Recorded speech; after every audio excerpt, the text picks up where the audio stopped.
My name's Vicky Hall and I'm absolutely delighted to invite you here this evening. What an event. Delighted to welcome Raid Bodba, a student at Michael School.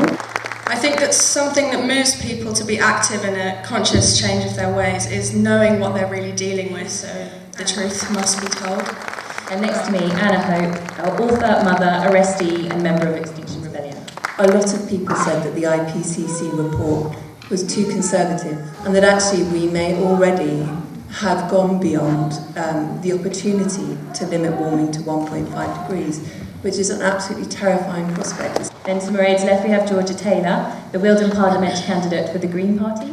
And the truth is that I'm scared and I'm appalled by the lack of urgent action from the government and from private sector in this country. I've worked in parts of the world where the climate disaster is already happening. The story behind this is rampant inequality and abuse of power, and XR3 demands are challenging that power. Then in the middle, Chris Bowers, the Wealden parliamentary candidate for the Lib Dems. I'm delighted to see the waves that Extinction Rebellion has created this year. I was asked by the Liberal Democrat team that updated our climate change policy earlier this year to lead the transport section of that.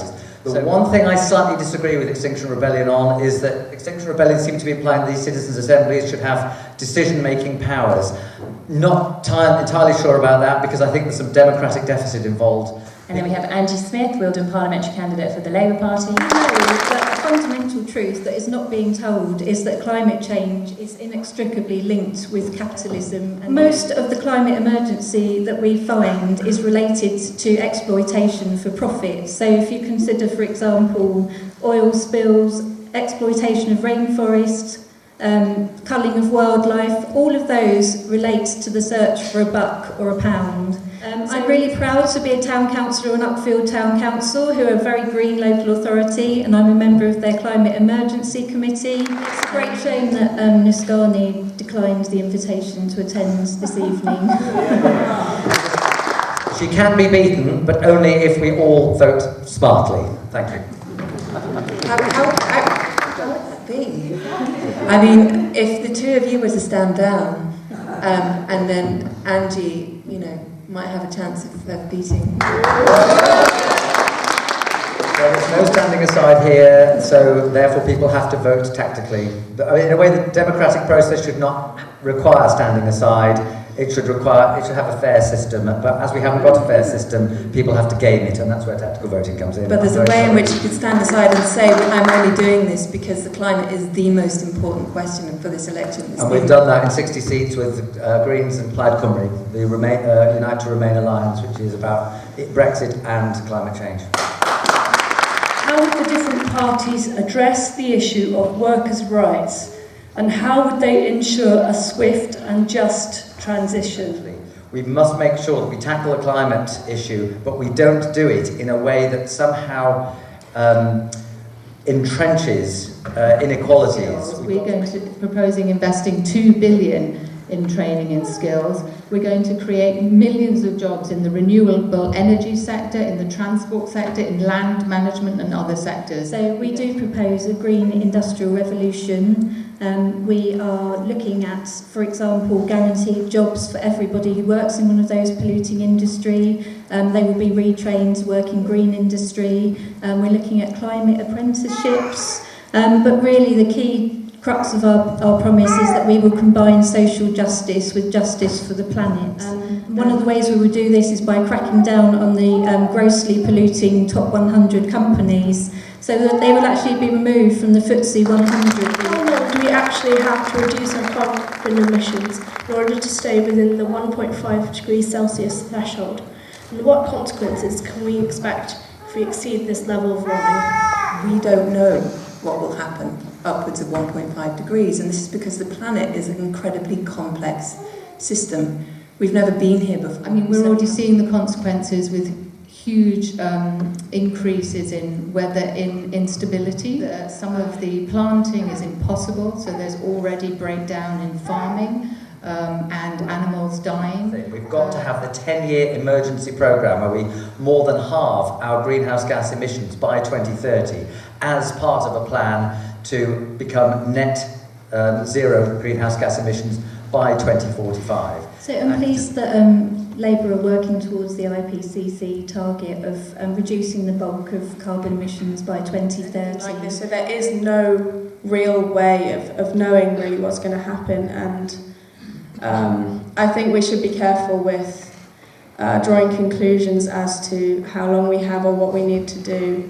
And almost resting in the safety of that and saying, oh, well, if we stick to these guidelines, we'll be fine. I think it needs to be always doing the maximum rather than doing up to what the guidelines have suggested.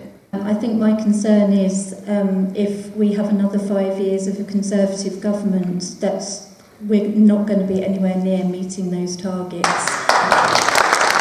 How does your party plan to ignite the public imagination with a positive, hopeful picture of the sort of collaborative future we need to be creating? We can't just rely on capitalists, we can't just rely on people who've been educated in Eton. We have to step up to the plate together and do something about this. If you embrace the environmental imperative, you actually create more jobs than traditional forms of industry do. For me, there is so much positivity that can come out of really grasping the nettle, and we've got to push this. But there are people in this country right now who are living very difficult lives, asking something really not right going on. The fact that there are so many people using food banks, and the poverty rate, children living in poverty, could rise as much as up to 34.5% by 2023. What 3 practical steps have you personally taken in the past decade to mitigate climate change? I walk around this school switching lights off every day. I walk and cycle everywhere I go, partially because I can't drive yet. And yeah, I try not to fly as well, and other things like going vegetarian or vegan. And I've always cycled, I've always turned lights off, always driven low annual mileage in a small car. I've cut my flying down considerably. I've also taken to growing my own food. And the satisfaction in eating a tomato that I have grown myself is just so amazing. And this just came from a conversation around a kitchen table. It's a wonderful thing. It's full of hope. It's got Mairead's letter in there. It's got loads of letters from Michael Hawkins. It's got letters from all over the world from incredible people. And this is a testament, just to say, if you just get together and talk and share and think about what you can do, extraordinary things can happen. Like Chris, I've been vegetarian for a long, long time, 30 years, and I remember strange things like mock duck and saucilatas in tins, which luckily we've moved away from a bit now. But I started off going vegan for 1 day a week and just recently moved up to 2 days a week, so I'm getting there gradually, only 5 more days to go. We're slaves to a system that's been set up that's very difficult to individually change. We all need to change it together. I only eat meat from Tablehurst, and usually only a small amount because it's so expensive. Green Heart of our constituency is the Ashdown Forest. It's incredibly precious and it's incredibly fragile. Now this is due to lose its annual 500k grant from the EU when we leave on January the 31st. Can the candidates commit to how their party will replace and protect this funding so this fragile and valued local asset can be continued to thrive? Yes, I'm very well aware of this. In fact, in an attempt to draw attention to it, I wrote a little story called in which Pooh and Eeyore get very worried about Brexit, and it's all about the loss of the potential loss of the grant. Certainly, if I were elected as MP, I would be pushing to protect the Ashdown Forest because it's such a valuable resource for this area, not least because it sucks so much carbon out of the air. We've got so many cars going through the Ashdown Forest. I think it's 20,000 go past one side of the Ashdown Forest every single day. We just need to be trying to get some of those cars off of the road by offering people transport solutions that actually work for them. I think that's all really heartening.